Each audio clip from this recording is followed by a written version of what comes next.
When it comes to slaying demons in Kimetsu no Yaiba, demon hunters only have a certain amount of weaknesses that they can exploit during their hunts, with the most used of these weaknesses being the sun, with many members resorting to either exposing demons to direct sunlight, or decapitating them with a Nichiren blade, or a changing color blade, with the latter of the two methods requiring an immense amount of physical strength, as demons have extremely thick necks that only get thicker the more powerful they are. So, with the weaker bodied members of the demon slaying corps, they need to find new and creative ways to kill demons. And the best example of this is the mistress of poison herself, Shinobu Kocho, the insect pillar.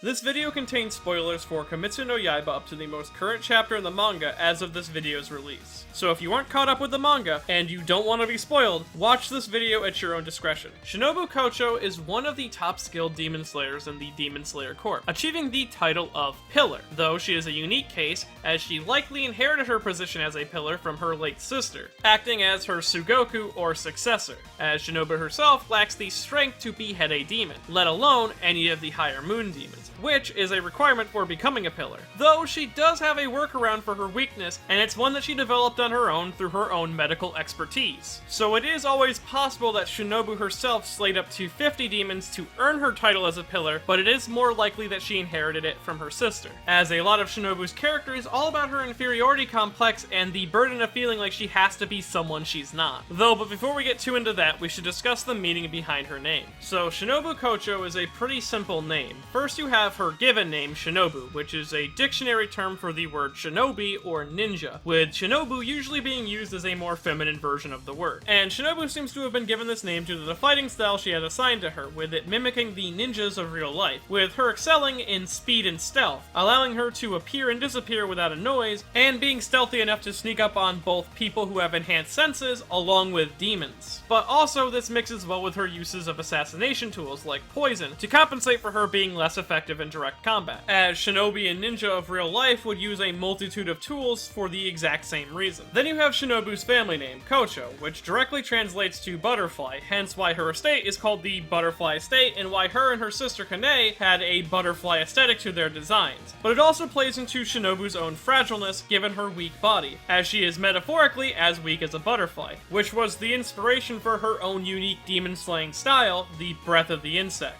Breath of the Insect is a slaying style that, due to its unique case, is not about cutting or slicing, but more about thrusting and stabbing, with a heavy focus on fluid movements and speed. And due to it being invented by Shinobu, the Nichiren blade does not change colors for a wielder of this style. It's also a style that derives from both the Breath of the Water and Breath of Flower, given that bugs require both to survive, and her sister was a Breath of the Flower user, so Shinobu learned from her from some degree. Now, unlike her pillar peers, this breath style does not have any forms or styles that it works off of. Instead, it's a variety of dances, given that movement is a key component in the Breath of the Insect. In fact, a lot of what Shinobu does seems to be based on the logic that shot Cassius Clay, also known as Muhammad Ali, into mega stardom in boxing. That being, float like a butterfly, sting like a bee, the hands can't hit what the eye can't see. So, let's start with her first dance, that being the Dance of the Butterfly, Caprice. The Dance of the Butterfly is an attack in which the user lunges towards a target with a swift single motion, striking them 3 to 4 times, injecting them with poison on each strike, though the motion itself is supposed to leave the target bewildered to some degree, and almost in a blissful ignorant state before both the effects of the strike and poison take hold. Thus Shinobu named it Caprice, which is a sudden and uncontrollable change in behavior, which also fits thematically with the scene in which it takes place, as before the attack, Shinobu talks to the demon like she's going to befriend it, keeping up a cheery smile all the while before unleashing a painful and sudden barrage of strikes, leaving the demon writhing on the ground as the poison takes its life. Then next you have the Dance of the Bee Sting, True Flutter, which is a single strike attack in which the user dashes forward at an extreme speed, stabbing a target once with a piercing blow to the head that they cannot block. This attack is used to inject a large dose of poison directly into a single area on a demon. The name and use of the attack seems to be based on how an actual bee's sting works. As you see, bees, specifically honeybees, when they sting something they perceive as a threat, due to the shape of their stingers, they have a high chance of hurting themselves when they pull out, usually ripping out their stomachs along with the stinger, making most bee stings a one-time use for the creature,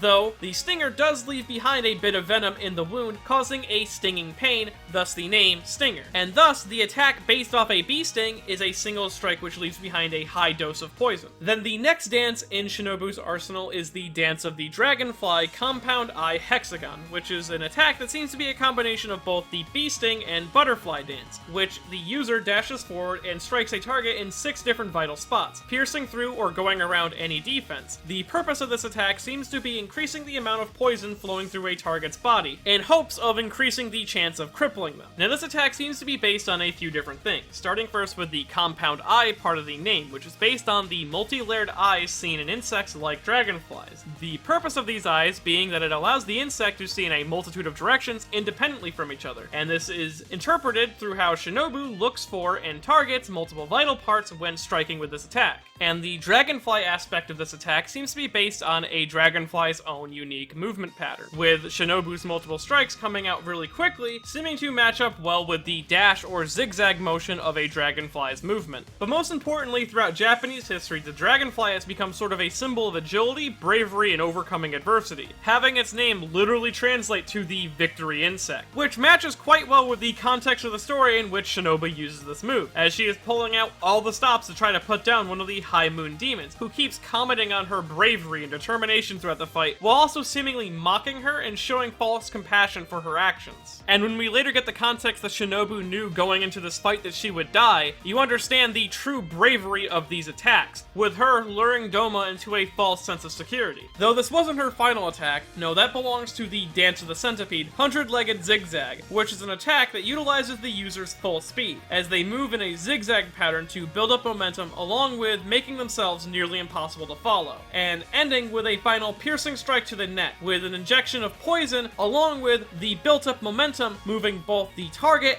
and the user up into the air at full speed. Now the name of this attack seems to be based off the Japanese centipede, which roams through Japan hunting small prey and fending off predators with its own poison. And the movement pattern of the Japanese centipede is that of a zigzag shape, which harkens back to the zigzag motion of Shinobu's attack. It also appears that in Japanese mythos, the centipede represents that of immortality and pure evil, which is exactly what Shinobu is fighting with this attack. And it also may be in reference to Omokade, the Japanese yokai, which is a massive poisonous centipede which was slain by having an arrow pierce its eye, which I bring up only due to the importance of the eyes of Doma, as the eyes of Doma are very special, as they are this beautiful rainbow color, along with demonstrating what rank of High Moon he is. And also during this fight, his eye area is often used to demonstrate the effects of Shinobu's poison during the fight, and is the first place pierce when she attacks with her Nichiran during the fight. And of course the fact that the arrow that pierces Omakade's eye only crippled him and he had to be hacked apart afterwards, which is very similar to the fate of Doma. Earlier I mentioned Shinobu's Nichiran, which is a blade specially designed to work specifically with Shinobu's style, having most of the blade completely removed, leaving just a sliver of it at the base and the tip of the sword. It resembles actually more of a needle or a stinger than a sword, and given its purpose is to inject things with poison, that makes sense. Though it can only deliver up to 50 milligrams of poison at a time, when she sheaths it, it reloads, as she specially modified her sword sheath. Though this isn't any ordinary poison that she loads into her sword, it's actually a special compound made by Shinobu herself, which heavily focuses on wisteria toxins, which is a flower that wards off demons due to it smelling awful to them and being poisonous for them to consume. The reason for this being seems to be based on both the fact that wisteria plants actually have a bit of toxicness in their seeds that are poisonous to humans as well, but also the Japanese lore about the wisteria plant being the flower of life and having a sweet and intoxicating aroma. So those who throw away their humanity feel the reverse effects of this plant. Though Shinobu's medical expertise doesn't just stop at creating poison, she's also incredibly talented at crafting medicine and doing thorough body exams on people. But most impressively, Shinobu is also capable of extreme body modification, as she heavily altered her own body, infusing her bloodstream with wisteria poison, making it toxic to all those who drank it. And with help of the demon Dr. Tamayo, she was able to go beyond just her blood, grafting this poison to every fiber of her body, mixing it not only with her internal internal organs, but even her own cellular makeup. And the reason that Shinobu felt the need to resort to such an extreme level of body modification, even though she says herself that she doesn't understand the lasting consequences of the procedure, is because of how fragile and small her body actually was. Because you see, Shinobu's small body is a big part of her character. This lack of physical strength and size makes her life immensely more difficult. She always has been too small or too weak and had to sit and watch as people she loved died, be it her family, her sister, or even her own successors. And this helplessness helped Shinobu realize how fragile happiness was, describing happiness as resting on a thin sheet of glass, and once broken, it cannot be fixed. But in losing her own happiness, she realized how many people have yet to lose theirs, how many people's glass is yet to break, and thus she wanted to hunt down demons that destroyed lives and protect those that still had happiness, making a promise to Kane to try to end this bloodshed as quickly as possible, though this promise became more of an obligation to Shinobu, as when it comes to killing demons, it's not a if you can, but more of a thing you have to do. Though again, due to her small size, no matter how hard Shinobu struggled, she was not great at demon slaying, causing her to damn her own body and idolizing people like Yome for their massive physical strength. And this caused her to develop a bit of a bitter personality, becoming somewhat sadistic and blunt in conversations. She was developing a bit of an inferiority complex, and she was really letting it show. Though, after the death of her sister, Shinobu's outward appearance changed. Not only did she don the uniform of her late sister, but she also adopted her personality as well, wearing a big fake smile and trying to achieve her sister's goal of living at peace with demons, even though she didn't fully agree with it. But inside, the inferiority complex only festered and grew more and more, made worse by the dying words of Kane, begging her sister to quit the demon slaying corp and maybe trying to settle down and get married to achieve that happiness that they had lost. Because even though she tried her very hardest to keep up with everyone else, she would lose to the demon that killed Kane. Though Kane never actually finished that last part, Shinobu believes she held back her final words as not to hurt her. These words caused Shinobu's own inferiority complex to fester and twist into fury and anger inside her. This anger that she let out on the demons that she hunted, offering them false salvations before melting them with torturous poison, and viewing all demons as scum, falsely championing her sister's dream of living at peace with them. Though, after meeting Nezuko and Tenjiro, her mindset changed. She felt that her sister's dream might actually be more achievable than she originally thought. Along with this, Tanjiro helped her become more self-aware of her own anger, seeing through her false smile and asking her if she's angry. This self-awareness helped Shinobu sort of overcome a mental hurdle in her own mind, so much so that in her near-death state when fighting Doma, she perceives this aberration of Kane that appeared after she reflected on the final words that had been haunting her for so long. Though instead of this spirit telling her to run or quit the demon corp, instead it encourages her sister, telling her that she needs to defeat this demon. This spirit, in a way, was Shinobu accepting her own flaws and pushing her body past its limits, striking Doma with one final attack, and during her final moments, she finally accepts herself for what she is. And in accepting herself, she accepts what she has to do, allowing herself to be completely absorbed by Doma, dying inside him. Though, she does not die a useless death, as due to the previously established extreme body modification, Shinobu forced Doma to willingly ingest 82 pounds of poison, which is 70 times the amount needed to kill the average demon. And though the poison took a bit to kick in, once it did, it fully circulated throughout Doma's body and began to melt him down to the bone, leaving him in a crippled and almost defenseless state, allowing her final successor, Kano, to claim the head of the number 2 Upper Moon demon. This moment was such a beautiful ending to Shinobu as a character, because through her hard work and determination, she was able to take her biggest flaw, her weak body,